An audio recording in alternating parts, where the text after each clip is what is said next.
Pour pouvoir coder en Python, il vous faut installer l'environnement de développement Python. Alors ici, on va l'installer ensemble, pas à pas, sur une machine dotée d'un système d'exploitation Windows, plus particulièrement la version 10.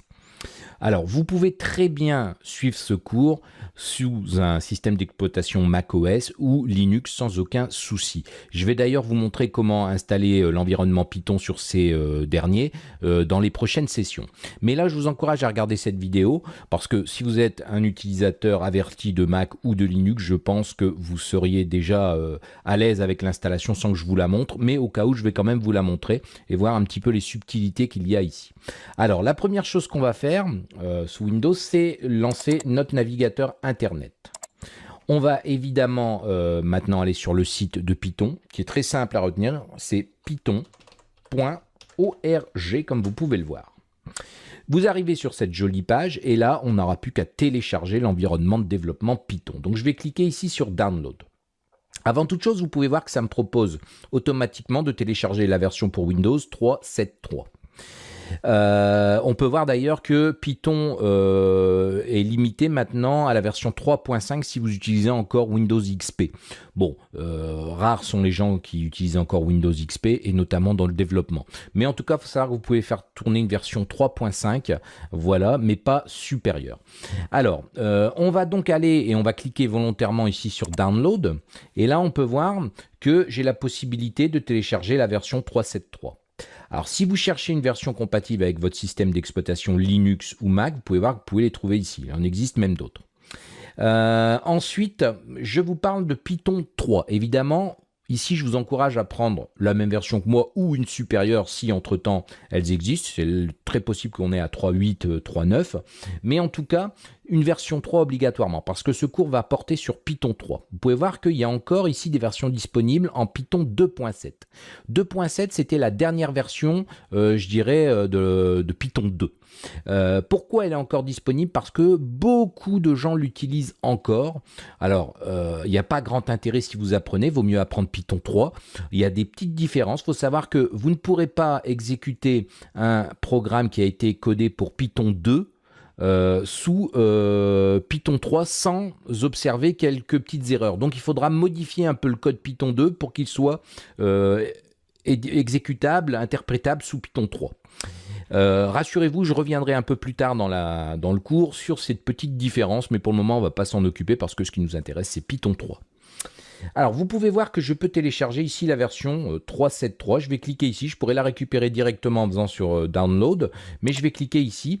On peut voir que j'ai une petite page d'information qui va me donner quelques news, hein, on peut voir, et des informations si je suis un utilisateur Windows ou un utilisateur macOS. Bon, encore une fois, on reviendra sur macOS un peu plus tard. Alors ensuite, si vous descendez, vous avez toutes les versions disponibles. Et nous, ce qui nous a intéressé, c'est les versions exécutables installeurs. Pourquoi? Parce qu'on va l'installer. Vous allez voir que tout va être fait très rapidement en quelques clics et on ne va pas devoir se prendre la tête pour l'installation. Alors attention, on peut voir que vous avez plusieurs versions. Là, moi, ce qui va m'intéresser, c'est une version Windows 64. Vous pouvez voir que vous avez des x86 et 64, l'exécutable installeur. Alors, pour ceux qui ne savent pas, si vous êtes sous Windows, il existe deux versions Windows. Alors aujourd'hui, il faut dire que les versions 32 bits sont de moins en moins présentes, mais ça peut encore arriver. Moi, j'ai une version Windows 64 bits, donc je vais utiliser ici cette version. Si vous êtes sous 32 bits, vous pouvez voir que vous avez l'installeur ici x86 tout seul. Alors, comment détecter si vous êtes sous 32 bits? Tout simplement, faut aller voir au niveau des propriétés de votre Windows, mais une bonne indication, c'est que si vous avez plus de 4 Go de RAM, automatiquement vous êtes en version 64 bits parce que les versions 32 bits sont limitées à 4 Go de RAM au niveau de la gestion mémoire. Donc ce qui va nous intéresser ici, c'est cette version-ci. À noter que vous avez les versions Mac au-dessus. Donc, je télécharge ici la version x86-64, c'est parti. On peut voir que le fichier se récupère assez rapidement, il fait 25 MO, voilà, il est téléchargé. Et maintenant, je vais l'exécuter. Alors, l'installation est vraiment très classique. Vous allez voir que c'est très simple. Alors, j'ai la possibilité de faire un install now. On peut voir que par défaut ici, ce Python va être installé dans ce dossier. Donc, on peut voir un chemin assez long. Et ça, c'est important parce que je vais vous en parler dans 2 secondes. On peut voir que ça inclut Idle. Idle, c'est un IDE, un éditeur de code. Je vous en parlerai un peu plus tard. pip, un gestionnaire d'installation de paquets et la documentation complète. On peut ici faire une installation personnalisée. Moi, je vous conseille de laisser l'installation par défaut, c'est beaucoup plus simple. On peut voir ici qu'on me demande d'installer le Lusha for All Users, c'est recommandé, c'est grisé et d'ailleurs je ne peux pas le modifier. Par contre, ce qui est très important, c'est de cocher ici cette case, Add Python 3.7 to Path. Alors pourquoi? Parce que les programmes Python s'exécutent avec une commande, on doit taper Python 3 et le nom du programme, pour faire simple. Mais si vous n'avez pas Python qui est répertorié dans vos variables d'environnement au niveau de votre système d'exploitation, vous allez devoir à chaque fois taper le chemin complet ici de Python 3. Or, c'est assez lourd, quoi. Donc, si vous faites ici Add Python 3.7 to Path, vous allez pouvoir taper une commande Python n'importe où sans indiquer, en fait, tout simplement ce fameux chemin. On va simplement indiquer Python 3 et ça fonctionnera. Donc, ça, c'est assez intéressant. Donc, maintenant, il me reste à cliquer sur Install Now. C'est parti, et là, vous n'avez plus qu'à patienter pendant que Python 3.7.3 s'installe sur votre machine.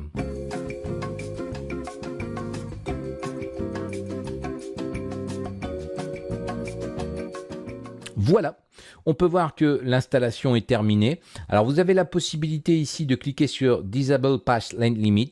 Alors, je vous conseille de le faire parce qu'en fait, vous allez être limité dans le chemin, la longueur en fait en caractères de la ligne de commande à 260 caractères. Or, par expérience, on peut le dépasser assez vite. Vous avez vu que déjà, quand on va taper la commande Python, ça va se trouver dans un dossier, on avait vu précédemment C, qui est assez long. Donc moi, je vais cliquer dessus tout simplement. Et là, il n'y a pas grand-chose à faire. Voilà, on peut voir que c'est fait. Il n'y a pas de souci. On va faire Close maintenant et on va pouvoir fermer notre navigateur Internet. Alors maintenant, il suffit de vérifier que Python est bien installé correctement sur la machine. Donc pour ça, je vous encourage à ouvrir une invite de commande sous Windows. Alors pour ça, plusieurs possibilités.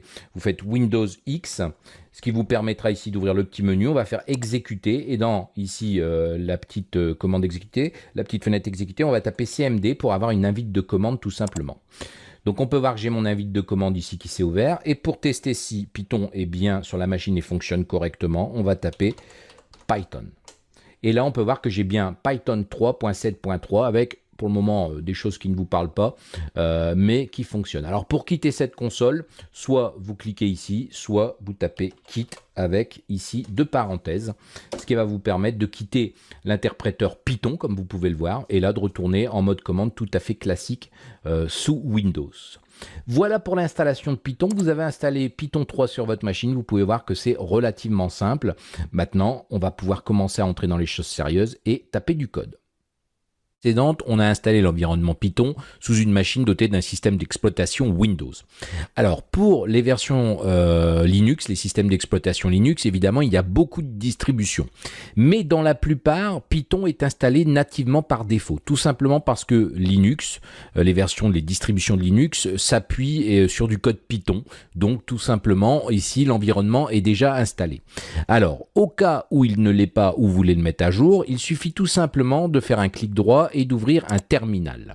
Donc dans ce terminal, déjà pour voir si Python est déjà installé dans votre distribution Linux, vous tapez Python 3. Alors attention, vous allez voir qu'il y a des petites différences sous les versions Mac, Linux et Windows. Là, on va être obligé d'indiquer la version Python et le 3. Sous Windows, on n'est pas obligé, mais en tout cas, on va prendre l'habitude de mettre Python 3. Donc, si je lance la commande Python 3 dans un terminal, on peut voir que j'ai déjà une version ici 3.6.7 qui a été installée. Alors, il faut savoir que mon Ubuntu ici est une version 18, je pense, que je viens de fraîchement d'installer. Donc, évidemment, il est à jour. Et donc, on peut voir que j'ai déjà Python qui est installé, l'interpréteur Python, l'environnement Python est déjà installé sous ma distribution. Alors au cas où, donc je vais quitter de la même manière que je l'ai fait précédemment sous Windows, je vais faire quitte avec une parenthèse ouvrante et fermante. Et là, au cas où vous voudriez l'installer ou tout simplement le mettre à jour, la commande est assez simple, hein. Vous tapez sudo apt-6 get install et là Python 3. Et vous validez. Là, évidemment, ça vous demande votre mot de passe, vous le renseignez, je valide. Et là, on peut voir que c'est déjà fait. En fait, si on lit sur la dernière ligne, j'ai eu 0 mise à jour, 0 nouvellement installé. En fait, tout simplement parce que on peut voir que Python 3 est déjà la version la plus récente, la version 3.6.7, blablabla.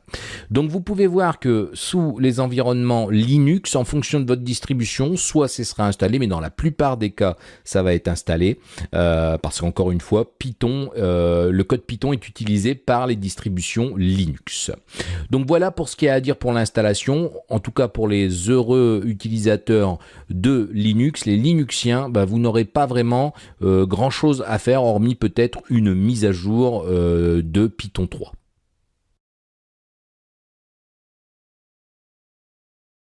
Voyons maintenant comment installer Python 3 sur un système macOS.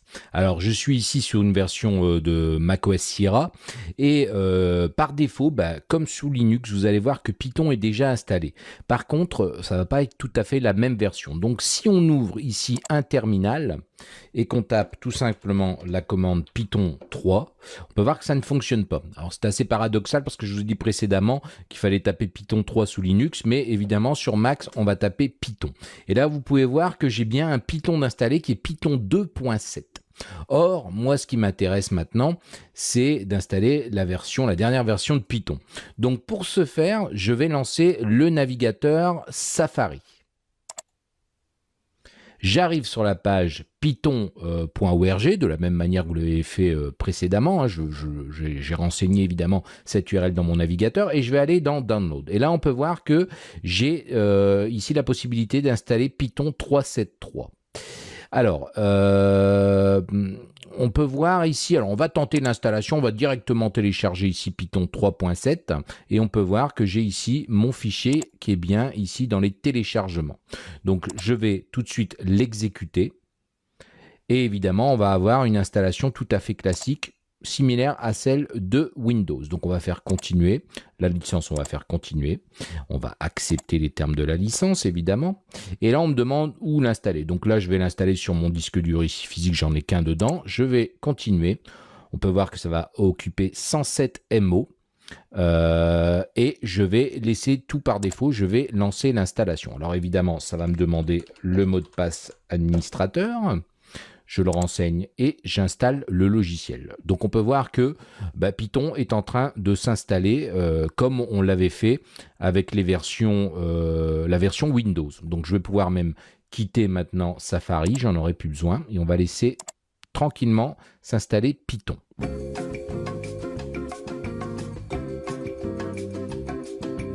Voilà, on peut voir qu'une fenêtre s'est ouverte avec le Python Launcher et Idle. Je vous en ai parlé dans la première vidéo, mais on va laisser fermer ça pour l'instant. Donc on me félicite et on me dit que j'ai réussi à installer Python 3.7.3 voilà, sur mon Mac. Donc je vais fermer ici. On va conserver. Et maintenant, on va pouvoir tester si Python est bien maintenant mis à jour. Donc, on va retourner ici dans notre terminal et on va taper Python. Et ce coup-ci, on va mettre 3. Et on peut voir qu'ici, j'ai toujours rien du tout. Alors, si je tape Python tout court, alors, pardon, j'ai dû faire... Ah, je suis resté en Python, excusez-moi. Donc, j'ai oublié de quitter, ce qui est un peu mieux. Donc, je vais taper Python 3 maintenant. Alors, Python 3, voilà, excusez-moi pour l'erreur de syntaxe. Et là, on peut voir que je suis bien maintenant en version 3.7.3. Il n'y a aucun souci, je l'ai mis à jour tout simplement.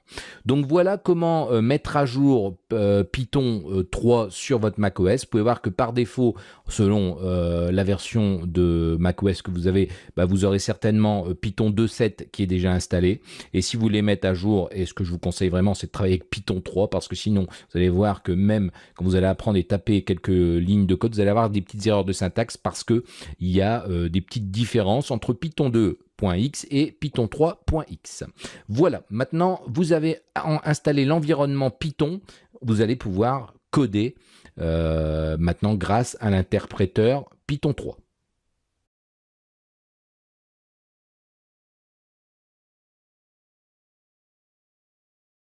Alors maintenant que Python est installé sur votre système d'exploitation, il est temps de créer votre premier programme. Alors il va être simple, mais il va nous permettre tout simplement de découvrir un petit peu comment on va fonctionner durant ce cours. Alors la première chose que vous pouvez observer, c'est que j'ai ici sorti 3 raccourcis. Le premier qui est une invite de commande. Donc si je l'exécute, on peut voir que c'est une invite de commande tout à fait classique de Windows. Évidemment, pour les utilisateurs Mac et Linux, vous allez utiliser un terminal ou un autre logiciel, ce qu'on appelle un IDE, qui peut parfois intégrer le fait d'exécuter le code Python. Alors moi justement en termes d'IDE, j'utilise ici Brackets. Alors Brackets est un IDE simple, il est gratuit, vous pouvez l'utiliser si vous n'en avez pas, vous pouvez aller le récupérer sur internet, c'est gratuit, ça s'installe très simplement. Il va nous servir en fait à créer des fichiers et taper notre code Python. Alors vous avez pu voir que au départ, ici on utilisait ici la console et on tapait Python. Et là, on arrive dans l'interpréteur. Et évidemment, ici, on peut écrire notre code Python. Comme par exemple ici, un simple print, la fonction print. Et je vais écrire évidemment l'Hello World qu'on a l'habitude d'écrire dans n'importe quel langage. Et on peut voir que ça affiche bien Hello World. Alors c'est parfait, et je dois quitter ici maintenant mon interpréteur pour retourner dans mon invite de commande. Alors ça c'est parfait, sauf que comme je vous ai dit, on va travailler sur des fichiers en Python parce que sinon on devrait à chaque fois tout réécrire, ce qui serait vraiment pas intéressant. Donc pour ça on va utiliser Brackets qui va nous permettre de créer des fichiers Python et de rentrer du code. Mais vous pouvez très bien utiliser le Notepad, ça fonctionnera de la même manière. Il n'y a vraiment aucun souci, il suffit juste, vous allez voir, de respecter quelques conventions, notamment l'extension .py pour les fichiers en Python. Et ensuite, vous pouvez voir que j'ai ici créé un raccourci vers un dossier cours Python qui est tout simplement ici à la racine de mon disque C. Pourquoi? Parce qu'on va y stocker tous nos fichiers Python et comme on va devoir les exécuter grâce à l'invite de commande, on va devoir aller se rendre dans ce fichier. Alors là, on va faire quelque chose de très simple. J'espère que vous connaissez déjà. Je ne vais pas trop expliquer. C'est du mode commande. Donc, je suppose qu'à ce stade, vous savez déjà où vous en êtes. Donc, pour effacer la fenêtre ici, l'invite de commande, on va faire un simple CLS qui veut dire clear, ce qui va nous permettre d'effacer le contenu. Ensuite, j'ai dit que le dossier est à la racine de mon disque C. Donc, je vais faire C de points, par exemple, et là, on peut voir que je reviens au même endroit. Bah, c'est normal parce que j'étais déjà sur le disque C. Donc, je vais faire un CD ici anti-slash qui va me permettre de revenir à la racine de C. Et là, si je fais un dir par exemple, pour ceux qui connaissent, je vais avoir le contenu de mon disque et moi ce qui m'intéresse c'est le dossier cours Python qui est en premier. Donc pour aller à l'intérieur, je vais faire un CD pour Change Directory, je vais taper C majuscule parce que ça commence comme ça et je vais faire une tabulation. En fait ça va me proposer tout ce qui commence par C majuscule, en l'occurrence ici j'en ai qu'un, donc c'est parfait. Je vais faire entrer et là maintenant si je fais un dir à l'intérieur, on peut voir que j'ai un dossier qui est complètement vide et c'est d'ici qu'on va lancer nos fichiers en mode commande. Alors, on va sans tarder tout de suite créer notre premier programme en Python, mais je vais vous expliquer comment je vais fonctionner. Donc, je vais ouvrir ici Brackets, qui est ici sur la gauche, et je vais positionner ma fenêtre invite de commande, tout simplement ici à côté, histoire qu'on puisse avoir les deux en même temps, ce qui sera beaucoup plus pratique pour notre cours. Alors, je vais aussi modifier tout de suite la taille de la police, qui est en 24, ça me semble suffisant, on va laisser ça comme ça. Alors, je suis ici dans Brackets. Je vais créer un nouveau fichier. Donc, je vais faire fichier nouveau. Évidemment, jusque-là, rien de bien spécial. On peut voir que j'ai 100 titres 1 qui s'est affiché et j'ai ici le format UTF-8. Ça tombe bien, d'ailleurs, c'est l'UTF-8 par défaut, le système d'encodage de Python. Donc ça, faut le savoir. Ça gère très mal les accents et compagnie. Mais en tout cas, ça, c'est un format, c'est pas très méchant. Et ici, vous avez l'extension du fichier. Vous avez tous les langages possibles dedans. Donc moi, ce qui m'intéresse, c'est du Python. Alors évidemment, si j'avais tout de suite enregistré ce fichier, parce que là, il n'est pas enregistré pour le moment, et que je lui fais un fichier enregistré sous, par exemple, que je vais dans mon dossier cours Python et que je l'appelle ici premier programme et que je lui mets une extension PY, à ce moment-là, on peut voir que j'ai bien de toute façon le Python ici qui va être sélectionné automatiquement. Donc je suis sur la ligne 1. Qu'est-ce que je vais faire? On a dit qu'on allait créer notre premier programme. Donc on va faire un print, tout simplement, Hello World. Alors, vous pouvez voir que j'ai de la colorisation syntaxique avec ici brackets et ce thème. Automatiquement, tout ce qui va être fonction Python va être en bleu et on peut voir que le texte ici est tout simplement en couleur un peu orangée. Alors, comment s'utilise la fonction print? Parce que vous l'avez déjà vu, mais je vais vous expliquer très simplement. Print permet de faire une sortie dans la console ou quelque part, c'est-à-dire sortir du texte. Et là, entre parenthèses, on va passer la valeur qu'on veut afficher dans notre console qu'exécutera le code Python. En l'occurrence, l'occurrence, ici, je demande que ça affiche la chaîne de caractères Hello World, et c'est pour ça que Hello World est entouré ici de double cote. Donc si maintenant je fais fichier enregistré, où vous pouvez voir le raccourci CTRL-S, c'est celui-là que j'utiliserai au fur et à mesure, eh ben, j'ai maintenant créé mon premier fichier qui s'appelait premier programme Py. Donc dans mon dossier ici, maintenant si je fais un dir, évidemment vous vous doutez bien que vous pouvez voir que j'ai premier programme Py qui est bien là. Alors ce qu'on va faire maintenant, on va le lancer. Donc on va faire Python. Je vais écrire, comme tout à l'heure, P majuscule, et vous pouvez voir qu'en faisant tab, ça va automatiquement me lancer, ce qui va nous faire gagner du temps. Et si je valide, on peut voir que j'ai bien Hello World. Fantastique, on en est au même point que tout à l'heure. Sauf qu'à la différence, c'est que vous avez créé un fichier. Et oui, regardez, si maintenant, je vais ici au niveau de mon dossier cours Python, alors, je vais pouvoir y accéder comme ça, il me semble, un fichier dans l'Explorer. Vous pouvez voir ici que dans mon dossier C, ici, disque C, cours Python, j'ai bien ici premier programme. Évidemment, je ne peux pas exécuter ce fichier. Si je fais un clic droit, je peux juste l'ouvrir. Alors là où je vous disais que vous pouviez utiliser le bloc-notes, c'est que tout simplement, regardez, si je fais ici Windows exécuter, je vais aller chercher le Notepad, le simple bloc-notes. Je vais vous le ramener ici sur l'écran, que je fais fichier ouvrir et que je vais chercher sur mon disque principal C, dans le dossier cours Python. Vous pouvez voir que si ici j'affiche le fichier texte évidemment, mais je suis tous les fichiers, je vais pouvoir éditer mon code Python. Et ça va fonctionner parce que regardez, si ici je rajoute un deuxième print en dessous, bonjour à vous par exemple, voilà, en respectant bien la syntaxe, que j'enregistre ce fichier. Vous pouvez voir que, en fait, tout simplement, ici, ça a été mis à jour dans Bracket. Je peux utiliser n'importe quel éditeur de texte. Vous pouvez voir que la différence, c'est que le bloc-notes, c'est assez tristouné, on va dire, alors qu'ici, j'ai de la colorisation. Et je peux même ajouter des extensions, pour ceux qui sont plus à l'aise, qui va me permettre d'avoir l'autocomplétion, avoir plein de possibilités qui vont me faciliter la vie si je dois développer. Alors, vous pouvez voir que j'ai modifié ça tout simplement avec ici mon bloc-notes. Maintenant, je vais appuyer sur la flèche du haut de mon clavier pour relancer mon premier programme, et vous pouvez voir que bonjour à vous est bien affiché aussi en dessous d'Hello World. Donc on peut utiliser n'importe quel IDE et un simple bloc-notes fera l'affaire.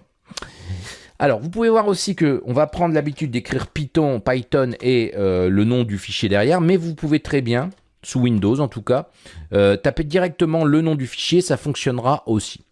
Donc voilà, vous avez réussi à créer votre premier programme en Python. Certes, c'est quelque chose de très simple, mais en tout cas, ça nous a permis de mettre en place ici l'environnement sous lequel on va travailler, c'est-à-dire ici l'invite de commande sur une partie de la fenêtre et sur la gauche, brackets, l'IDE qui va nous permettre de taper du code Python. Et on va pouvoir maintenant apprendre le Python très facilement en tapant du code dans brackets à gauche et en l'exécutant, en l'interprétant dans notre invite de commande à droite.